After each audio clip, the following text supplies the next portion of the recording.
ABP माझा राज्यातल्या राजकीय वाटचालीमध्ये काही राजकीय घराण्यांचं योगदान हे अत्यंत उल्लेखनीय राहिलेलं आहे आणि त्यातलंच एक घराणं म्हणजे नांदेडचं चव्हाण घराणं। शंकरराव चव्हाणांचा वारसा पुढे नेत अशोक चव्हाण यांनी राज्याच्या नेतृत्वाची धुरा वाहिली आणि आता चव्हाणांची जनरेशन नेक्स्ट म्हणजेच अशोक चव्हाण यांची कन्या श्रीजया या राजकारणाच्या आखाड्यात उतरण्यासाठी सज्ज आहेत।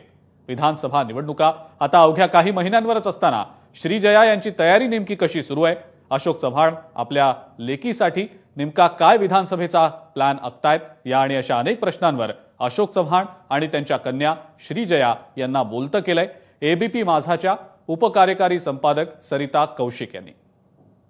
राजकारणात मोठ्या नेत्याचे मुलं मुली येणं, राजकारणात स्वतः पदार्पण करणं हे काही नवीन नाही महाराष्ट्रासाठीही आणि देशासाठीही।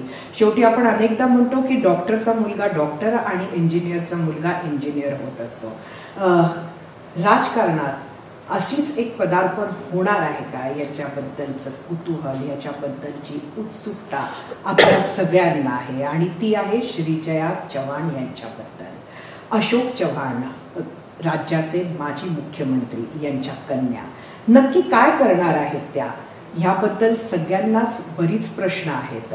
आपल्याबरोबर आज अशोक चव्हाण आणि श्रीजया आहेत आणि मला वाटतं अशा पद्धतीचा हा त्यांचा एकत्रित इंटरव्ह्यू पहिलाच असेल। काय सुरू आहे श्रीजया? चांगलं सुरू आहे।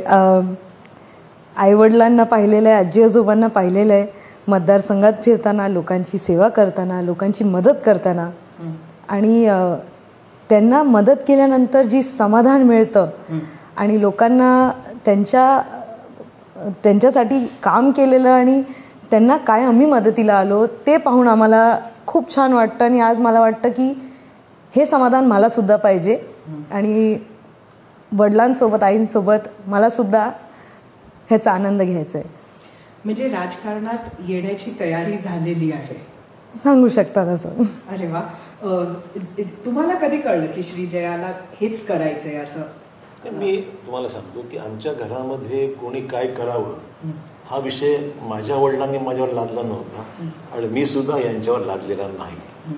एक वातावरण घरामध्ये आहे, सामाजिक सेवेचं आहे, राजकीय वातावरण आहे। अनेक वर्ष गेल्या 25-30 वर्षापासून भरपूर काम केलंय, त्या कामाचा प्रतिसाद लोकांनी चांगला दिलेला आहे।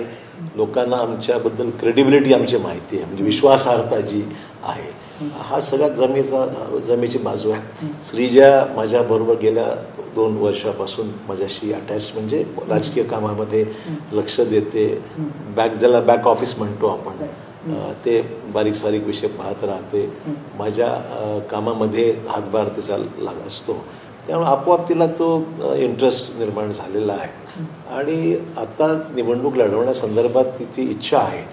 शेवटी राजकीय पक्षात आल्यानंतर कुठेतरी पक्षाला निर्णय हा सर्वस्वी पक्ष निर्णय घेतो की कोणाला घ्यायचं। So we have left it to the BJP की त्यांनी निर्णय घ्यावा, त्याने संधी दिली तर ती कॉन्टेस्ट करण्याची इच्छा दिसते आहे मला। अजून तिने काही अधिकृत सांगितलं नाही पण ती फिरते आहे। नक्कीच। मग मतदार क्षेत्र कुठला असणार?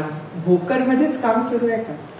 आता सध्या भोकरलाच फिरता येते कारण मतदारसंघ माझा तो पारंपरिक वडिलांपासून राहिलेला, अर्थात मी काही मतदारसंघाची मक्तेदारी ज्याला म्हणतो असं काही मोनोपोली असा विषय नाहीये, परंतु ज्या क्षेत्रात आपण काम केलं आहे, लोकांची सेवा केलेली आहे, ज्या क्षेत्रांनी आम्हाला सातत्याने निवडून दिलेलं आहे त्या क्षेत्राचं अटॅचमेंट आहेच। त्यामुळे मी आता राज्यसभेवर गेलो असल्याने ती जागा आपोआप रिक्त झाली आणि या विधानसभेमध्ये ती निवडणूक लागणारच आहे।